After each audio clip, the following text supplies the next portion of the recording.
Hello दोस्तों, मामना academy में आप सभी लोग का स्वागत है। आज हम लोग CUT यूजी के लिए मैथमेटिक्स डोमेन में एक टॉपिक पढ़ेंगे, मैट्रिसेस या मैट्रिक्स। इसके बारे में हम क्या करेंगे, जानेंगे कि मैट्रिसेस होती क्या हैं, इनके कितने टाइप्स होते हैं, इनको कैसे जोड़ा जाता है, घटाया जाता है, मल्टीप्लाई कैसे किया जाता है। मैट्रिक्स में डिवीज़न पॉसिबल नहीं है तो वो हम उसको नहीं पढ़ेंगे। फिर उसके बाद और सब कुछ स्पेशल टाइप के मैट्रिसेस को हम देखेंगे कि उनमें क्या उनकी प्रॉपर्टी है, क्या उनके और गुण हैं जिनकी वजह से वो अलग अलग नाम से या फिर अलग अलग चीज़ों की वजह से जानी जाती है। तो हम सबसे पहले मैट्रिक्स के बारे में चर्चा करते हैं कि मैट्रिक्स होती क्या है।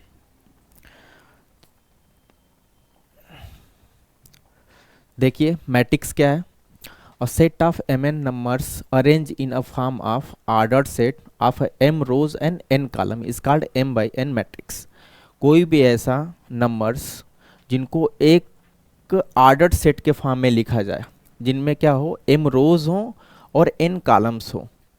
फॉर एग्जांपल के तौर पे, जैसे हम एक छोटा सा एग्जांपल ले रहे हैं कि कोई भी एक मैट्रिक्स m, इस तरीके से हम उसको स्क्वायर बॉक्स में लिखते हैं, जिसमें कुछ एलिमेंट्स जो होंगे इस तरीके से रोज में अरेंज होंगे और कुछ एलिमेंट जो होंगे वो कॉलम के फॉर्म में अरेंज होंगे।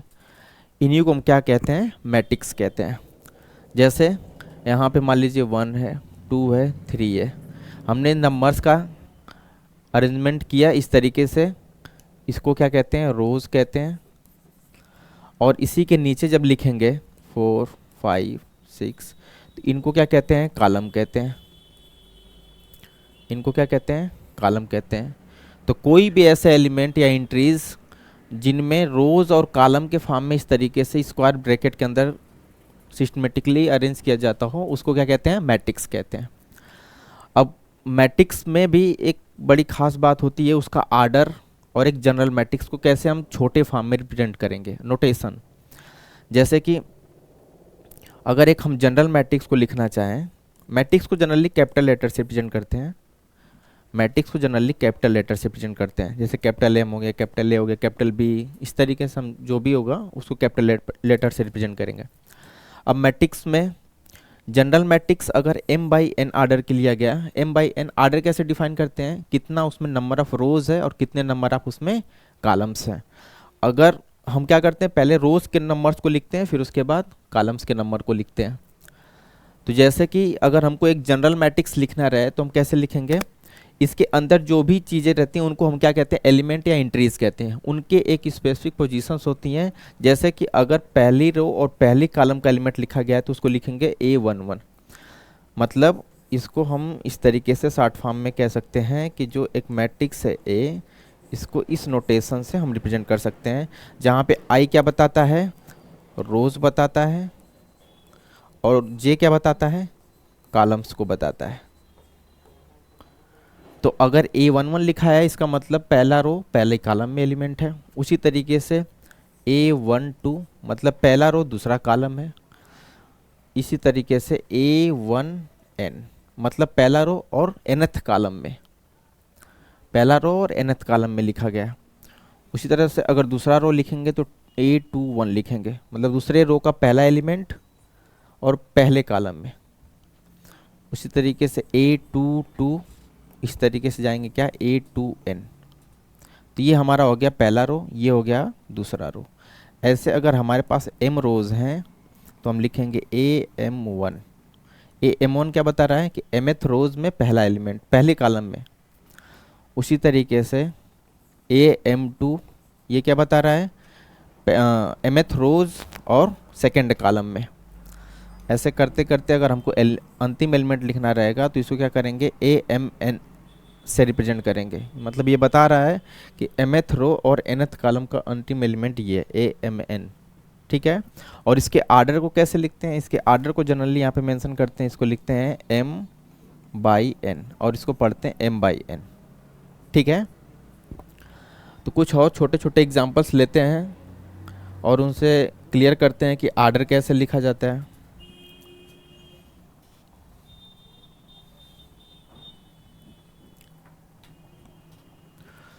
जैसे अगर हमने कोई एक मैट्रिक्स ले लिया A is equal to iota 0 minus 0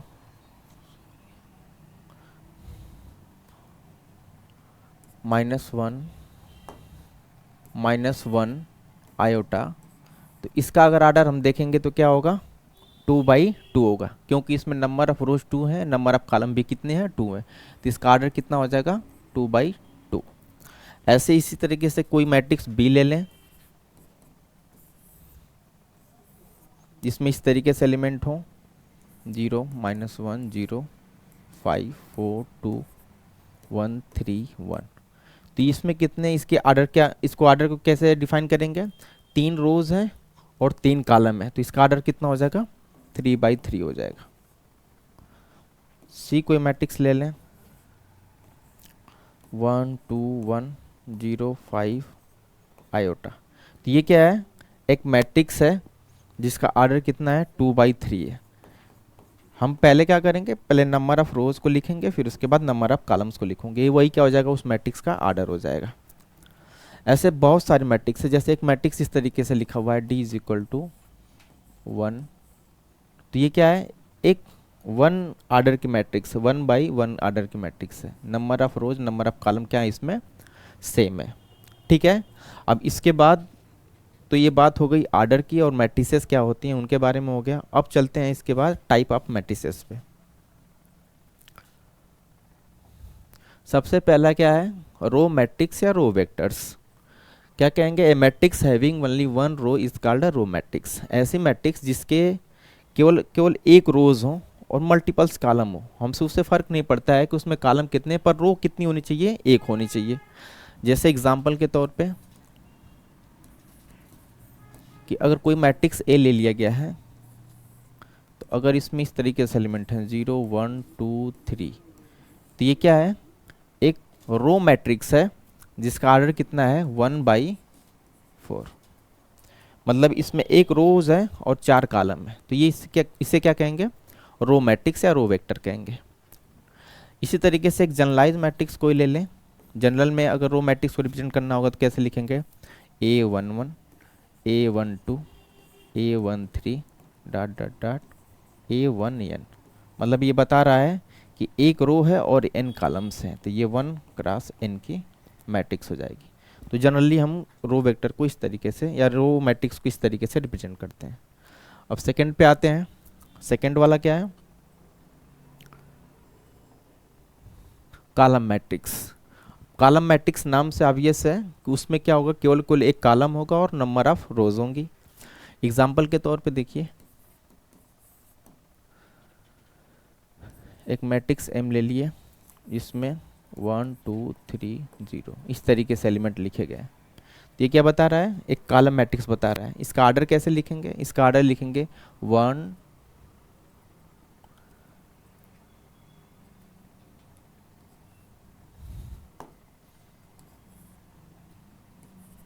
इसमें कितने रोज हैं, एक रोज 2 3 4। तो इसको कैसे लिखेंगे, 4 क्रॉस 1 4/1, इस तरीके से इसका आर्डर हो जाएगा। ठीक है, और अगर जनरल में अगर हमको लिखना रहे कोई मैट्रिक्स, कॉलम मैट्रिक्स, तो उसको कैसे लिखेंगे, इस तरीके से लिख देंगे A11 A21 A31 ... AM1। मतलब एक कॉलम मैट्रिक्स है M/1 आर्डर का। ठीक है, ऐसे बहुत सारे मल्टीपल मैट्रिक्सेस आप देखेंगे भी एग्जाम्पल में, अभी करवाया जाएगा तो। और इसी को क्या कहते हैं, कॉलम मैट्रिक्स कहते हैं। अब नेक्स्ट पे आते हैं।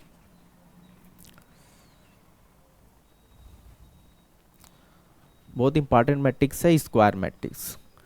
अ matrix in which the number of rows is equal to the number of columns. ऐसे मैट्रिक्स जिसमें नंबर ऑफ रोज और नंबर ऑफ कॉलम क्या हो जाए, सेम हो जाए, उनको क्या कहेंगे, स्क्वायर मैट्रिक्स कहेंगे। जैसे एक मैट्रिक्स A है, इसमें एक एलिमेंट A है, तो इसका आर्डर कितना है, 1/1। तो ये एक स्क्वायर मैट्रिक्स है जिसमें नंबर ऑफ रोज और नंबर ऑफ कॉलम क्या है, बराबर बराबर है। उसी तरह 2/2 आर्डर की मैट्रिक्स को कैसे लिखेंगे, 1 0 2 5। ये क्या हो गया, एक 2/2 आर्डर की एक मैट्रिक्स हो गई। क्या हो गई, 2/2 आर्डर की मैट्रिक्स हो गई। उसी तरीके से आप 3/3 4/4 जितने भी चाहें उतना लिख सकते हैं।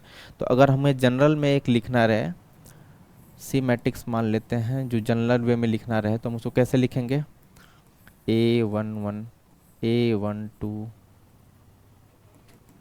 A1n, मतलब इसमें हम मान रहे हैं कि n कॉलम है और ये पहला रो है। उसी तरीके से A21 A22 A2n, ऐसे करते करते हमारे पास AN1 AN2 ANn, मतलब इसमें बता रहा है कि n रोज है और n कॉलम है। तो ये एक स्क्वायर मैट्रिक्स है जनरल आर्डर, मतलब n बाई n आर्डर की, और इसको जनरल भी कहते हैं, क्योंकि अगर इसको जनरलाइज करके लिखा जाता है इसको हम शॉर्ट फॉर्म में ऐसे लिख सकते हैं Aij n क्रॉस n। इसमें number of rose number of column क्या है, बराबर है, इसलिए इसको स्क्वायर मैट्रिक्स कहा जाएगा। ठीक है, अब आते हैं इस कुछ और मैट्रिक्स के टाइप पे। अब क्या है, डायगोनल मैट्रिक्स। कह रहा है कि कोई भी स्क्वायर मैट्रिक्स, डायगोनल मैट्रिक्स होने के लिए पहले क्या होना पड़ेगा, उसको स्क्वायर मैट्रिक्स होना पड़ेगा। तो इसीलिए लिखा हुआ है square matrix A is equal to Aij n cross n is called diagonal matrix if Aij is equal to 0 for all I is equal to j। मतलब कि जहाँ पे I और j बराबर नहीं होंगे वो सारी एंट्री क्या होंगी, जीरो होंगी, बाकी उसके अलावा नॉन जीरो एंट्री हो सकती हैं। जैसे एग्जाम्पल के तौर पे देखा जाए, अगर एक डायगोनल मैट्रिक्स बनाना है तो डायगोनल मैट्रिक्स के लिए क्या कह रहा है कि Aij 0 होना चाहिए for I not equal to j। जितनी भी एंट्री होती है तो हम कैसे एंट्रीज को रिप्रेजेंट करते हैं, A11 A12 A13 A21 A23 A23 sorry A22 A31 A32 और A33। तो ये क्या हो गया, 3x3 आर्डर की एक मैट्रिक्स हो गई। पर हमें कह रहा है कि डायगोनल मैट्रिक्स इसको तब कहेंगे जब जहाँ पे I और j की वैल्यू बराबर ना, वो सारी एंट्री कितनी हो, जीरो के बराबर हो। तो अगर इसमें जीरो करेंगे तो बस केवल बचेगा क्या, डायगोनल। इसको क्या कहते हैं, डायगोनल। इसको क्या कहते हैं, डायगोनल। इसी को मेन डायगोनल, लीडिंग डायगोनल या प्रिंसिपल डायगोनल कहते हैं। तो इस पे एंट्रीज क्या होनी चाहिए, एटलीस्ट वन जो होना चाहिए नॉन जीरो होना चाहिए, बाकी हर जगह पे क्या कर सकते हैं आपको। और इधर तो जो ना I not equal to j वाला कंडीशन, ये तो हमेशा जीरो रहना ही चाहिए। ठीक है, एग्जाम्पल के तौर पे देखें, कोई एक मैट्रिक्स ले लें इस तरीके से 1 0 0 2 0 2 0 0 0 0। तो ये क्या है, एक डायगोनल मैट्रिक्स है जिसके जितने भी नॉन डायगोनल एलिमेंट हैं वो क्या है, सब जीरो जीरो हैं, इसलिए ये क्या हो गई, एक डायगोनल मैट्रिक्स हो गई। और डायगोनल मैट्रिक्स को इस तरीके से भी कभी कभी रिप्रेजेंट किया जाता है, जैसे अगर इसी मैट्रिक्स को और हमें डायगोनल के फॉर्म लिखना है तो इसको लिखते हैं क्या, डायगोनल मैट्रिक्स A 1 2 0। तो हम कभी कभी डायगोनल मैट्रिक्स को ऐसे भी रिप्रेजेंट करते हैं, मतलब ये बताता है कि केवल उसके डायगोनल के एलिमेंट कितने हैं, 1 2 0 हैं, बाकी उसके नॉन डायगोनल एलिमेंट्स क्या होंगे, जीरो होंगे। तो इस तरीके से भी इसका रिप्रेजेंटेशन होता है ना, और इस तरीके से भी होता है। ठीक है, और अगर एक जनरल फॉर्म में लिखना रहे किसी डायगोनल मैट्रिक्स को तो कैसे लिखेंगे, A11 0 0 0 फिर 0 A22 0 0, ऐसे करके हम क्या कर सकते हैं, ANn। तो ये क्या हो गया, एक डायगोनल मैट्रिक्स हो गई n क्रॉस n की। और अगर इसको लिखना रहेगा दूसरे नोटेशंस में तो इसको कैसे लिखेंगे, diagonal C is equal to A11 A22 A233 ऐसे करके ANn ऐसे लिख देंगे। तो इस तरीके से भी हम डायगोनल मैट्रिक्स को रिप्रेजेंट कर सकते हैं।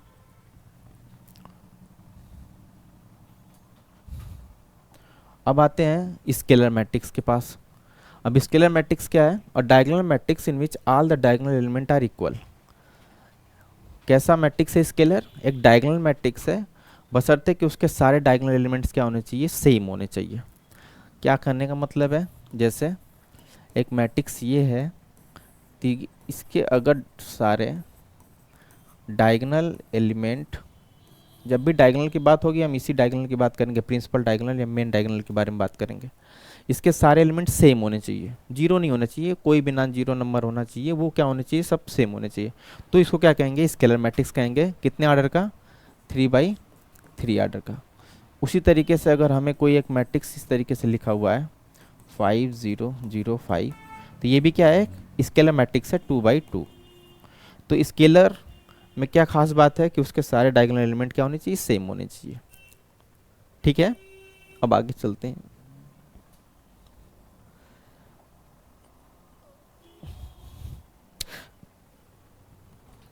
अब आगे आता है आइडेंटिटी या यूनिट मैट्रिक्स। इसका क्या मतलब है, और diagonal matrix means all diagonal elements are equal to 1। The identity matrix of order n is denoted by in।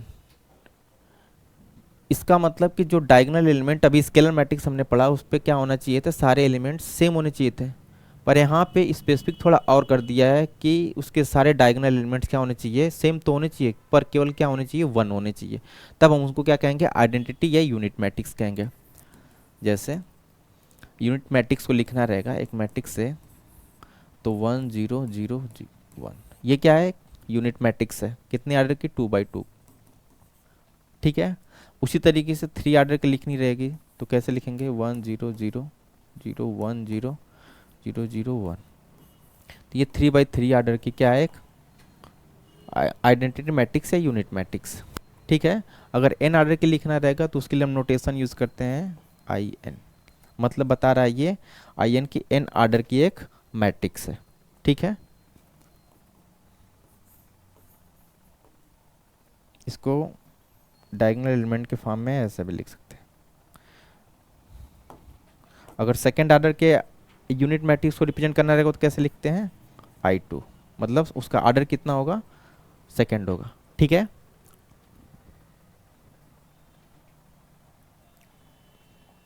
फिर उसके बाद आता है नल मैट्रिक्स या जीरो मैट्रिक्स। इसका क्या मतलब है, a matrix whose are element are zero is called null matrix और जीरो मैट्रिक्स। ऐसे ही कोई भी मैट्रिक्स जिसके सारे एलिमेंट क्या हो, जीरो, तो भाई सारे एलिमेंट जीरो कर दिए जाए।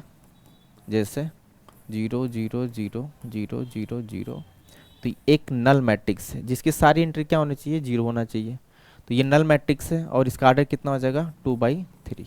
तो ये एक नल मैट्रिक्स है ऑर्डर 2/3 के। ऐसे आप डिफरेंट कोई किसी भी ऑर्डर का अगर सारे एलिमेंट को जीरो करके लिखते हैं तो वो क्या बन जाएगा, नल मैट्रिक्स बन जाएगा। और इसको जनरली कैपिटल ओ से रिप्रेजेंट करते हैं। ठीक है, और कैपिटल ओ से रिप्रेजेंट करते हैं, जैसे कहीं पे लिखा है 0 0 0 0, तो ये क्या हो गया, 2/2 ऑर्डर की मैट्रिक्स हो गई। इसको जनरली कैपिटल ओ से रिप्रेजेंट किया जाता है, नल मैट्रिक्स को या फिर जीरो मैट्रिक्स को। इसके बाद आते हैं डिफरेंट टाइप ऑफ मैट्रिक्सेस में और देखते हैं क्या है। अब क्या है, upper triangular matrix. A square matrix Aij is called upper triangular matrix if Aij is equal to 0 for all i greater than j। जहाँ जहाँ पे i ग्रेटर देन j होगा वहाँ पे हम क्या कर सकते हैं, उसकी एंट्री को हमें जीरो करना होगा, बाकी उसके ऊपर हमें क्या करना होगा, नॉन जीरो एलिमेंट रखना होगा। तो इससे क्या बनेगा, अपर ट्रायंगुलर मैट्रिक्स बनेगा। जैसे एग्जांपल के तौर पे, अच्छा i और j कैसे हम पता करेंगे कहाँ पे i ज़्यादा है कहाँ पे j छोटा है, तो हम क्या करें, एक सिंबॉलिक फॉर्म में लिख लें, Aij के फॉर्म में मैट्रिक्स लिख लें। जैसे कि अगर हमें यहाँ पे मैट्रिक्स लिख रहे हैं 3/3 ऑर्डर की, जहाँ पे इस तरह लिखेंगे A11 A12 A13 A21 A22 A23 A31 A32 और A33। तो अब हमको दिख रहा है कि यहाँ पे i की वैल्यू j से बड़ा है, यहाँ पे i की वैल्यू j से बड़ा है, यहाँ पे i की वैल्यू j से बड़ा है। तो इन जगहों पे क्या रखना पड़ेगा, हमें जीरो रखना पड़ेगा। यहाँ की एंट्रीज क्या होंगी, हमेशा जीरो होंगी। तो अगर इसको लिखा जाएगा तो ये कैसे बनेंगे, जैसे मान लीजिए 1 2 3 0 5 2 0 0 -1। तो यहाँ पे दिख रहा है कि जितने भी i की वैल्यू बराबर या उससे बड़ी थी, तो बराबर वाले पे हम क्या कर सकते हैं, एटलीस्ट कम से कम एक नॉन जीरो एंट्री रख सकते हैं। पर उसके बड़ी वैल्यू के लिए हम हमेशा क्या करेंगे, जीरो वैल्यू रखेंगे, इन एंट्रीज पे हमेशा 0 रखेंगे। तो देखिए एक इस तरीके का ट्रायंगल बन रहा है, इसीलिए इसको क्या कहा जाता है, अपर ट्रायंगुलर मैट्रिक्स। मतलब इस डायगोनल के नीचे के सारे एलिमेंट क्या होंगे, 0 होंगे, और इसके ऊपर 0 हो भी सकते हैं, नहीं भी हो सकते हैं, वो तो अब आप स्पेसिफिक थोड़ा करते जाएंगे तो अलग अलग मैट्रिक्स भी उसके अंदर बनती जाएगी। पर हमारा मेन टारगेट क्या है कि आई की वैल्यू जब भी जे से ग्रेटेड होगी वहाँ पे एंट्री क्या होनी चाहिए, 0 होनी चाहिए। ठीक है, इसलिए इसको क्या कहते हैं, अपर ट्रायंगुलर मैट्रिक्स कहते हैं। ऐसे बहुत सारी मैट्रिसेस के एग्जाम्पल्स आपको अभी मिलेगा भी, एग्जाम्पल्स जब करवाए जाएंगे तो। जैसे अगर 2/2 का लिखना हो तो कैसे होगा, इस तरीके से होगा 1 2 3 0। तो ये क्या है, 2/2 की एक अपर ट्रायंगुलर मैट्रिक्स है। ठीक है, अब इसी का उल्टा क्या आता है, लोअर ट्रायंगुलर मैट्रिक्स, कि जहाँ पे आई छोटा होगा जैसे वहाँ पे एंट्री हम क्या करेंगे, 0 रखेंगे। सेम उसी का अपोजिट है।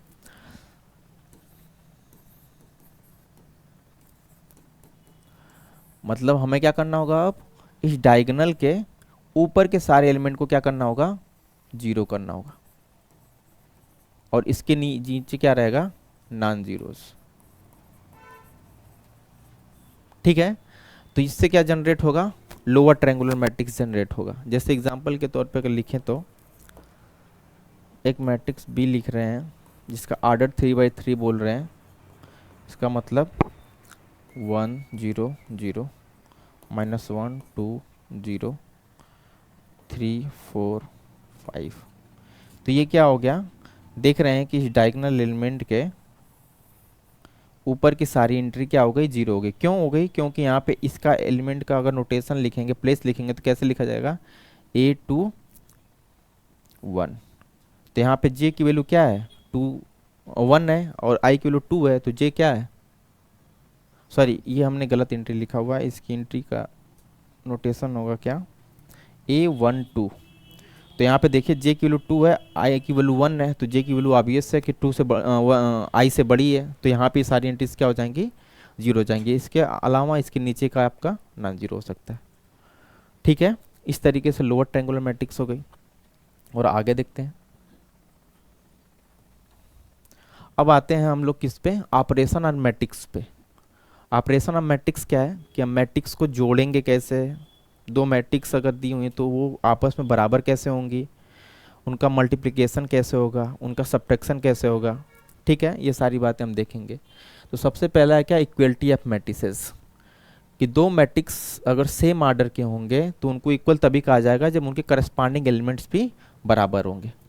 अगर मैं इस तरीके से लिखता हूँ कि अगर दो मैट्रिक्स ए और बी बराबर हैं, इसका मतलब है कि यहाँ पे A11 है, A12 है, A21 है, A22 है। अगर हम 2/2 के मैट्रिक्स का आर्डर ले रहे हैं तो यहाँ पे B11 B12 B21 और B22 है। तो ये इक्वल तभी होंगी जब इनका आर्डर पहले तो सेम हो। पहले तो सबसे पहले हम चेक करेंगे कि क्या दोनों मैट्रिक्स का आर्डर सेम है। अगर सेम होगा तो फिर देखेंगे क्या इनके करस्पॉन्डिंग एलिमेंट सेम है। अगर करस्पॉन्डिंग एलिमेंट सेम होंगे तभी ये दोनों मैट्रिक्स क्या होंगी, इक्वल कहलाएंगे। अगर इस तरीके का क्राइटेरिया नहीं फुलफिल कर रहा तो उसे क्या कहेंगे, इक्वल मैट्रिक्स नहीं कहेंगे। ठीक है, उसी तरह इसका इसके साथ इक्वल होना चाहिए, इसकी वैल्यू इसके साथ होना चाहिए बराबर, और इसकी वैल्यू इसके साथ। आर्डर सेम होना चाहिए और करस्पॉन्डिंग एलिमेंट्स क्या होने चाहिए, आपस में बराबर होने चाहिए। फॉर एग्जाम्पल के तौर पे अगर एक मैट्रिक्स ए दिया हुआ है इस तरीके से और लिखा हुआ है क्या, एक्स वाई जेड ए, और एक मैट्रिक्स बी दिया हुआ है लिखा हुआ है 0 1 5 -2। इसका मतलब क्या हुआ कि अगर ये दोनों मैट्रिक्स बराबर होंगे तो हमसे पूछेगा कि एक्स वाई जेड ए की वैल्यू बताइए। तो हम क्या करेंगे, देख रहे हैं कि ए का भी आर्डर कितना है, 2/2 है, इसका भी आर्डर कितना है, 2/2 है। तो अगर ये इक्वल मैट्रिक्स होंगी तो ए इज इक्वल टू 2 होगा, और इनका आर्डर सेम है तो इनके करस्पॉन्डिंग एलिमेंट भी सेम होंगे। तो जब इन यहाँ से कंपेयर करेंगे तो यहाँ से एक्स की वैल्यू कितनी आ जाएगी, 0, वाई की वैल्यू कितनी आ जाएगी, 1, जेड की वैल्यू कितनी आ जाएगी, 5, और ए की वैल्यू कितनी आ जाएगी, -2। ठीक है, इस तरीके से बहुत सारे न्यूमेरिकल भी आपको मिलेंगे CUT में भी। और कुछ एग्जांपल्स आपको करवाए भी जाएंगे, प्रीवियस ईयर कैसे आए हुए हैं सवाल। अभी पहले थियरी है, फिर उसके बाद आपको एग्जांपल सिस्टमेटिक तरीके से कराया जाएगा ताकि आपको समझ में आए कि कैसे सवालों को करना है।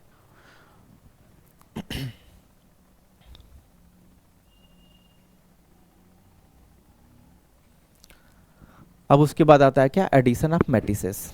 अब कोई दो मैट्रिक्स दिया हो या तीन मैट्रिक्स दिया हो तो उनको कैसे जोड़ेंगे, और उसके लिए क्या क्राइटेरिया है कि ये जुड़ेंगी या फिर नहीं जुड़ेंगी। तो addition of two matrix is possible only if they are same order. बोल रहा है कि किसी भी मैट्रिक्स का एडिशन तभी पॉसिबल है जब उनका आर्डर क्या हो, सेम हो। And the resultant matrix is obtained by adding of corresponding element of two given matrix. और जो रिजल्टेंट मैट्रिक्स उनको जोड़ने के बाद जो मैट्रिक्स मिलेगी वो कैसे मिलेगी, इनके करेस्पॉन्डिंग एलिमेंट के सम के थ्रू मिलेगी। जैसे एग्जांपल के तौर पे अगर ले लें कि एक मैट्रिक्स ए दिया हुआ है जिसके एलिमेंट हैं, हम 2x2 का ही ले ले रहे हैं या 2x3 आर्डर का ले ले रहे हैं। जैसे मान लीजिए A11 है, A12 है, A13 है, A21 है, A22 है, A23 है। तो ये क्या है, 2x3 आर्डर की एक मैट्रिक्स है। तो सम तभी पॉसिबल है जब दोनों मैट्रिक्स का आर्डर सेम हो। तो सेम मैट्रिक्स, सेम आर्डर की एक दूसरी मैट्रिक्स बी ले रहे हैं, B11, B12, B13, B21, B22, B23। ठीक है, इसका भी आर्डर 2x3 ही है। तो अगर हमें इन दोनों मैट्रिक्स का सम निकालना रहेगा तो कैसे लिखेंगे, इनका आर्डर सेम है तो इनको जोड़ देंगे। जोड़ने पे क्या बात है कि इनका आर्डर सेम होना चाहिए, साथ में करस्पॉन्डिंग एलिमेंट को करस्पॉन्डिंग एलिमेंट के साथ ही ऐड करेंगे। तो अगर हम इसका रिजल्टेंट लिखेंगे तो क्या आएगा, A11 प्लस B11, ये पहला एलिमेंट है पहले रो में। फिर उसके बाद ये 12 प्लस B12, उसी तरीके से A13 प्लस B13। और जो रिजल्टेंट मैट्रिक्स आएगी उसका आर्डर भी वही होगा जो दोनों मैट्रिक्स का आर्डर होगा। और इसको करेंगे तो क्या आ जाएगा, A21 प्लस B21। इसको करेंगे तो क्या आएगा, A22 plus B22, A23 plus B23। इस तरीके से क्या कर सकते हैं, ये बहुत सिंपल है। किसी भी दो मैट्रिक्स को जोड़ना है तो उनका आर्डर सेम रहना चाहिए और साथ में उनके करस्पॉन्डिंग एलिमेंट को क्या करेंगे, ऐड कर देंगे सिंपली। तो उससे क्या मिल जाएगा, हमको रिजल्टेंट मैट्रिक्स मिल जाएगी जिनका सम पॉसिबल हो जाएगा। ठीक है,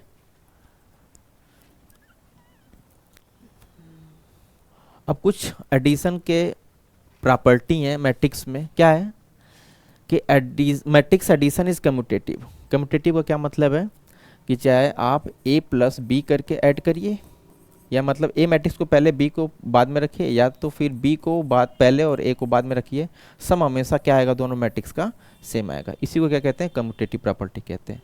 तो जो मैट्रिक्स का एडिशन होता है वो कम्यूटेटिव होता है। ठीक है, उसी तरह से मैट्रिक्स का जो एडिशन होता है एसोसिएटिव होता है। एसोसिएटिव तीन मैट्रिक्स दिया रहेगा। अब जैसे तीन matrix A plus B plus C को पहले ऐड करके इसमें जोड़ दें, बशर्ते कि एक बात ध्यान रखना है हमेशा कि इनका आर्डर क्या होना चाहिए, सेम होना चाहिए। जब सेम आर्डर होगा तभी ये सारी चीज़ें पॉसिबल हैं। या फिर हम ए प्लस बी को पहले ऐड कर लें तब फिर सी में ऐड करें तो ये क्या होगा, तब भी होल्ड करेगा। मतलब इसकी वैल्यू रिजल्टेंट में, इसकी वैल्यू जो रिजल्टेंट में आएगी वो हमेशा क्या होगी, बराबर होगी। और दूसरी बात क्या बोल रहा है, एक कैंसिलेशन ला। कैंसिलेशन ला क्या कह रहा है कि अगर एक मैट्रिक्स ए प्लस बी लिखा हुआ है और एक मैट्रिक्स ए प्लस सी लिखा हुआ है तो यहाँ से जब कैंसिलेशन ला लगाएंगे तो यहाँ से क्या हमको मिलेगा, बी इज इक्वल टू सी मिलेगा। तो ये सारी तीनों प्रॉपर्टी क्या होती हैं, मैट्रिक्स एडिशन में पॉसिबल होती हैं। ठीक है, वो कम्यूटेटिव भी होता है, एसोसिएटिव भी होता है और कैंसिलेशन ला भी होल्ड करता है।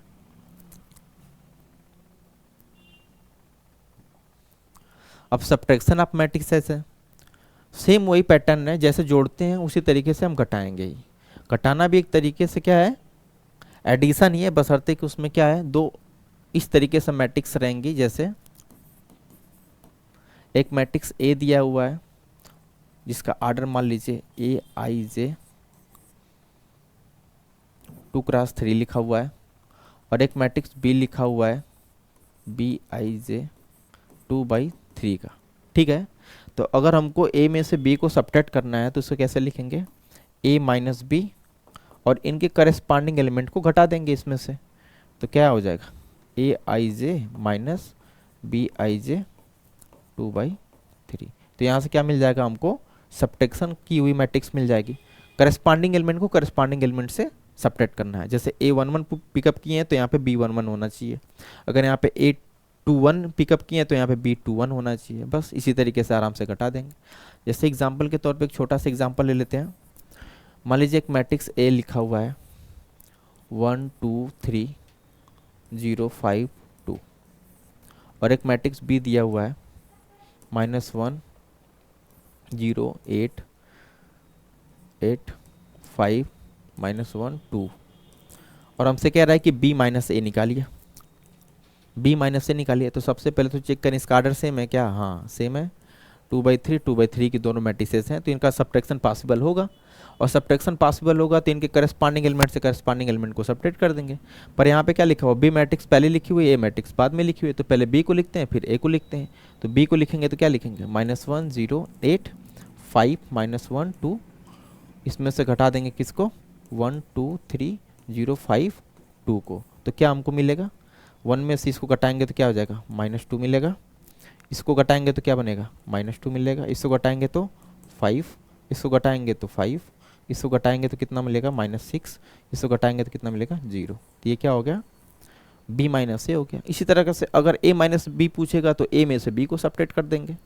ठीक है, तो इस तरीके से आप कोई भी दो मैट्रिक्स का सब्ट्रैक्शन कर सकते हैं।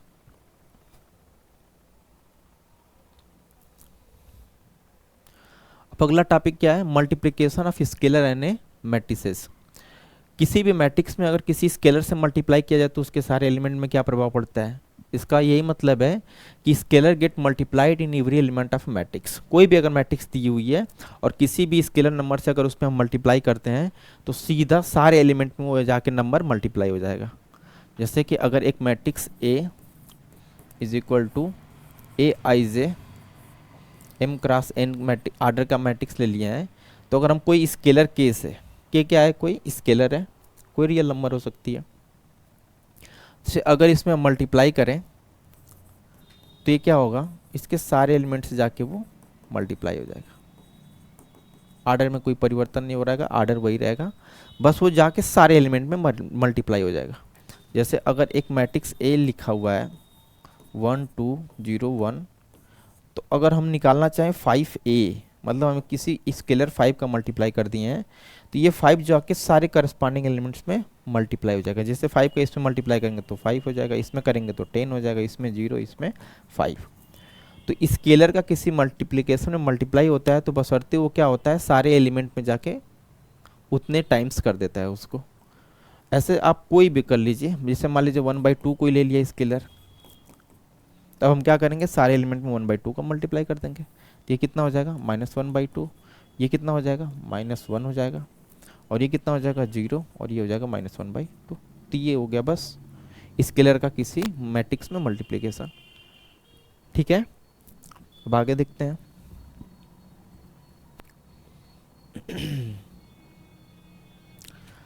अब आता है बहुत इंपॉर्टेंट टॉपिक है मल्टीप्लिकेशन ऑफ मैट्रिसेस, कि अगर दो मैट्रिसेस दी हुई हैं तो उनका मल्टीप्लिकेशन कैसे है।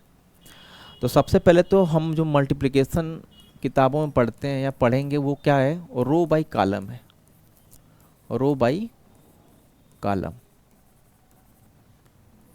कई तरीके से मल्टीप्लिकेशन होता है, पर जो सबसे सही और सिस्टमेटिक तरीका लगता है वो है रो बाई कॉलम। हम रो और कॉलम का मल्टीप्लिकेशन करेंगे, कैसे होगा अभी बताते हैं। और दूसरा कंडीशन क्या होना चाहिए दो मैट्रिक्स के मल्टीप्लिकेशन के लिए, कि अगर दो मैट्रिक्स का मल्टीप्लिकेशन पॉसिबल तभी होगा जब पहली मैट्रिक्स का नंबर ऑफ कॉलम दूसरे मैट्रिक्स के नंबर ऑफ रोज के बराबर होगा। क्या सेंस है इसका, मतलब कि अगर कोई एक मैट्रिक्स A दिया हुआ है, कोई एक मैट्रिक्स A दिया हुआ है A I J M cross N, और एक मैट्रिक्स B दिया हुआ है B I J P cross Q, तो अगर हमें दो मैट्रिक्स का मल्टीप्लिकेशन निकालना है AB, हमें दो मैट्रिक्स का मल्टीप्लिकेशन निकालना है AB, तो हम क्या करेंगे, पहले मैट्रिक्स में देखेंगे कितने नंबर ऑफ कॉलम्स हैं। तो पहले मैट्रिक्स में नंबर ऑफ कॉलम्स कितने हैं, n है। और दूसरे मैट्रिक्स में देखेंगे नंबर ऑफ रोज में, इसमें कितने हैं, p रोज है। तो अगर इन दोनों का नंबर सेम होगा तभी ये मल्टीप्लिकेशन पॉसिबल है, नहीं तो फिर मल्टीप्लिकेशन एग्जिस्ट नहीं करेगा। ठीक है, तो यहाँ पे अगर n और p की वैल्यू बराबर हो जाए तभी जाके ये मल्टीप्लिकेशन ए बी पॉसिबल होगा। पर ए बी का आर्डर क्या आएगा, ए बी तो रिजल्टेंट मैट्रिक्स है, ये ए बी को मल्टीप्लाई करने पे मिला है। तो अब इसका आर्डर क्या होगा, अब इसका आर्डर जो होगा, पहले मैट्रिक्स का जो रो होगा वो उसका रो बन जाएगा, और जो दूसरे मैट्रिक्स का कॉलम है उतना उसका कॉलम बन जाएगा। मतलब अगर ये मैट्रिक्स बनती है तो इसका जो आर्डर होगा m क्रॉस q हो जाएगा।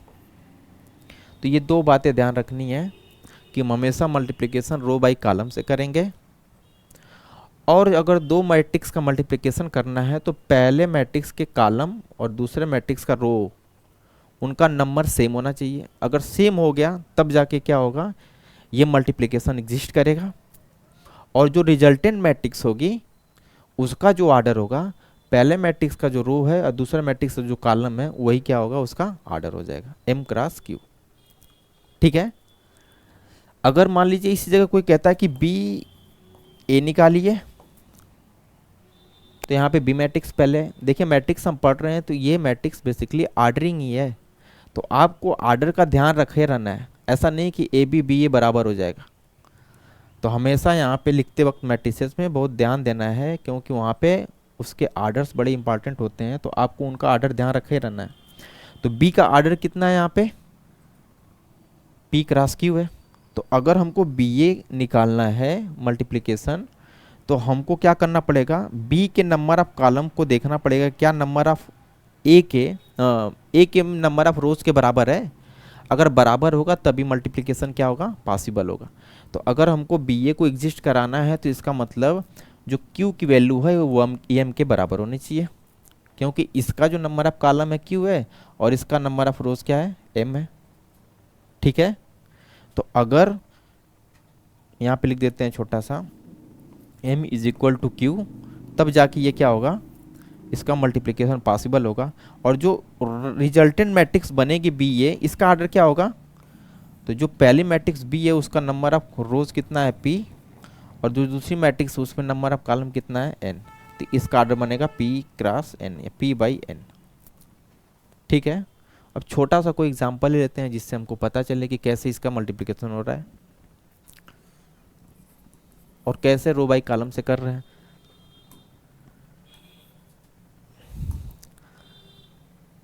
जैसे मान लीजिए एक मैट्रिक्स ए लिखा हुआ है,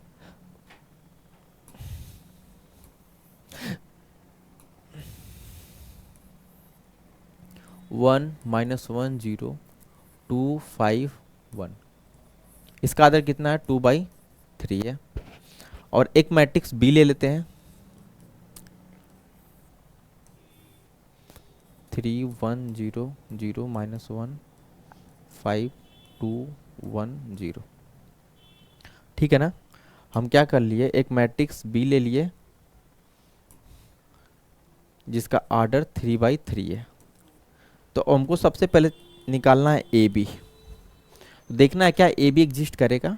कैसे पता करेंगे, सबसे पहले तो ये देखेंगे, पहले इसको हम यहाँ पे लिख लेते हैं, A one minus one zero two five one, और बी मैट्रिक्स कितना है, three one zero zero minus one five two one zero.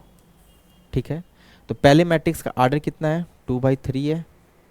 दूसरे मैट्रिक्स का आर्डर कितना है, थ्री बाई थ्री है। तब हमको चेक करना है क्या ए बी एग्जिस्ट करेगा। तो ए बी एग्जिस्ट करने के लिए हमने क्या बताया कि पहले एलिमेंट का जो नंबर ऑफ कॉलम है दूसरे एलिमेंट के नंबर ऑफ रोज के बराबर होना चाहिए। तो देखिए यहाँ पे बराबर है, थ्री इसका भी थ्री इसका भी, तो मतलब मल्टीप्लिकेशन तो पॉसिबल है।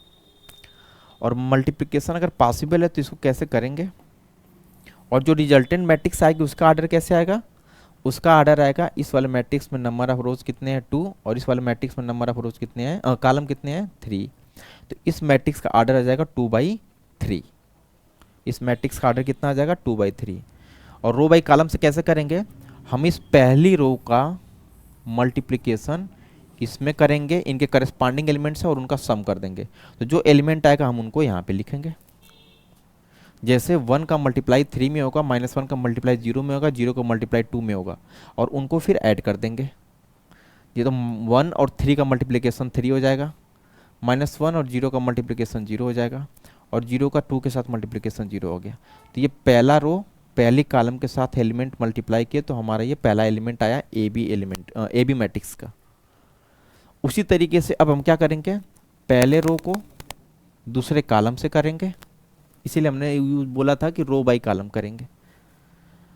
पहली रो का अब दूसरी कॉलम से करेंगे, तो अब क्या करेंगे, इनके करस्पॉन्डिंग एलिमेंट को मल्टीप्लाई करेंगे। 1 का 1 के साथ मल्टीप्लिकेशन 1 आ जाएगा, -1 का -1 के साथ +1 आ जाएगा, और 0 का मल्टीप्लिकेशन किसके साथ, 1 के साथ, ये 1 है।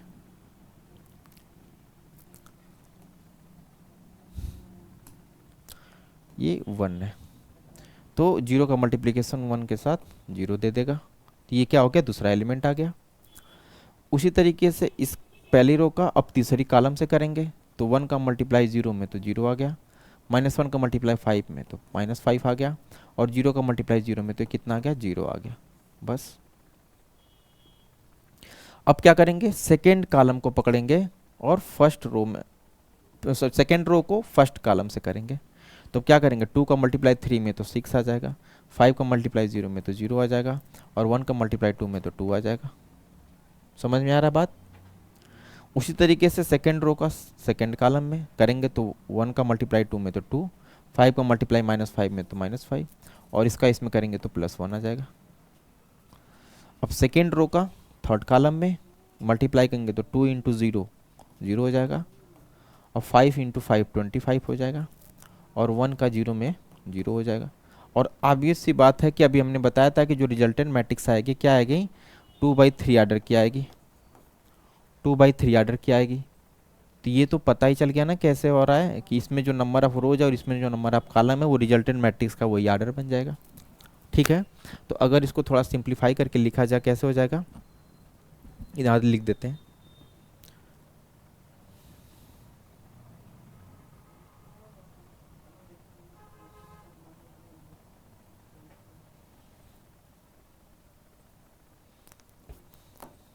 इधर लिख देते हैं, तो ए बी जो मैट्रिक्स मल्टीप्लाई किया गया है उसका रिजल्टेंट कितना आ गया, 3 2 -5, इधर कितना आ गया 8, 2 और 3 हो जाएगा, -5 में से -2 आ जाएगा, और ये कितना आ जाएगा 25, ये 2/3। तो ए बी हमारा क्या हो गया, इस तरीके से मल्टीप्लाई हो गया।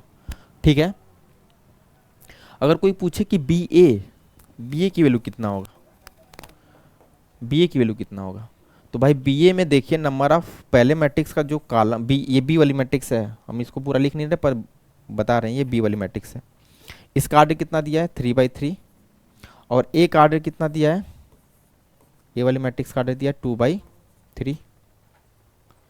तो क्या इसका नंबर ऑफ कॉलम इसके नंबर ऑफ रोज के बराबर है, नहीं है। बस सिंपल सा लिख देना है कि B A does not exist, B A का मल्टीप्लिकेशन पॉसिबल नहीं है, वो एग्जिस्ट ही नहीं करेगा। क्यों, क्योंकि एग्जिस्ट करने के लिए जो क्राइटेरिया थी वो तो फुलफिल ही नहीं हो रही है, तो ये क्या होगा, बी ए एग्जिस्ट नहीं करेगा। इस तरीके से किसी भी आर्डर की मैट्रिक्स से हम क्या कर सकते हैं, आसानी से उसको मल्टीप्लाई कर सकते हैं। ठीक है।